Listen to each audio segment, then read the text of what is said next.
Voting begin. Americans head to the polls this morning in the most anticipated, consequential, and expensive midterm election in generations. Everything we have achieved is at stake. The character of this country is on the ballot.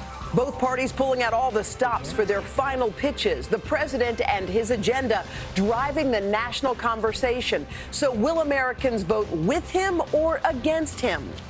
If we don't do so well tomorrow, they will put me on the ticket. If we do great tomorrow, they will say he had nothing to do with it. What's at stake? Control of Congress, Democrats battling to win it back, Republicans fighting to stay in power. We are going to win this race. We know what's at stake.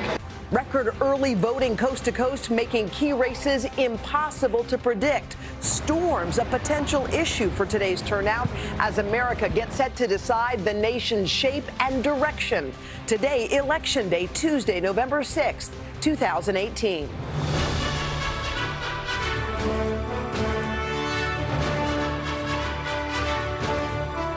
From NBC News, this is a special edition of Today, The Vote, America's Future, with Savannah Guthrie and Hoda Kotb, live from Studio 1A in Rockefeller Plaza.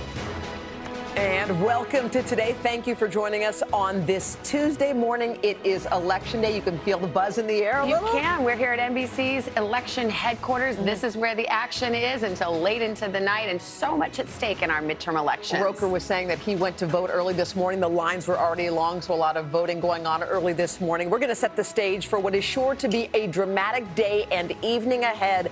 There are 470 seats up for grabs in Congress, 35 in the Senate, and all 435 in the House. Democrats would need to flip a net of 23 House seats, turn them from red to blue.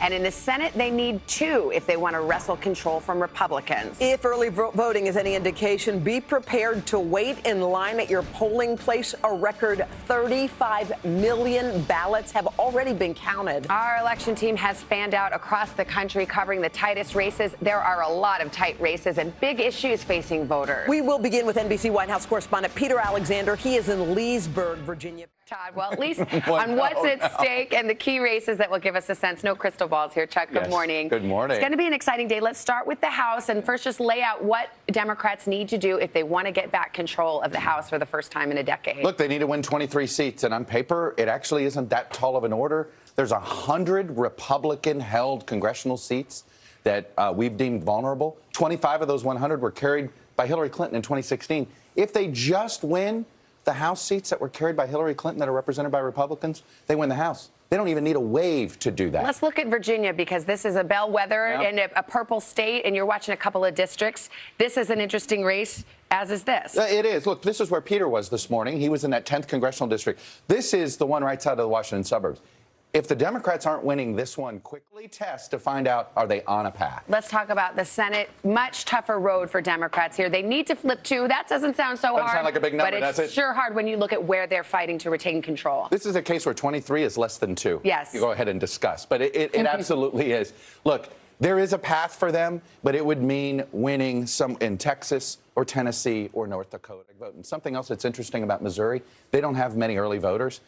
They're election day state. So how did the last week of the campaign impact a race? Missouri is ground zero for that, and that's why the president was there last night. Yeah, momentum matters a lot in that particular race. And let's not forget the governors. This is incredibly important and a chance for Democrats to take back some state houses. And it's a way to sort of do a sign in 2020. And then, of course, we know the big Florida. As we walk over, we'll show this is the race, but let's talk about it as we go. Andrew Gillum, Ron DeSantis. Boy, was this a nasty and hard-fought race. And what it is, it's the perfect 2020 proxy fight. You have the Trump-endorsed candidate in Ron DeSantis. You have a progressive Democrat, Andrew Gillum. If he can win here in the swingiest swing state, a lot of other Democrats are going to run that way. All right, Hody and Casey.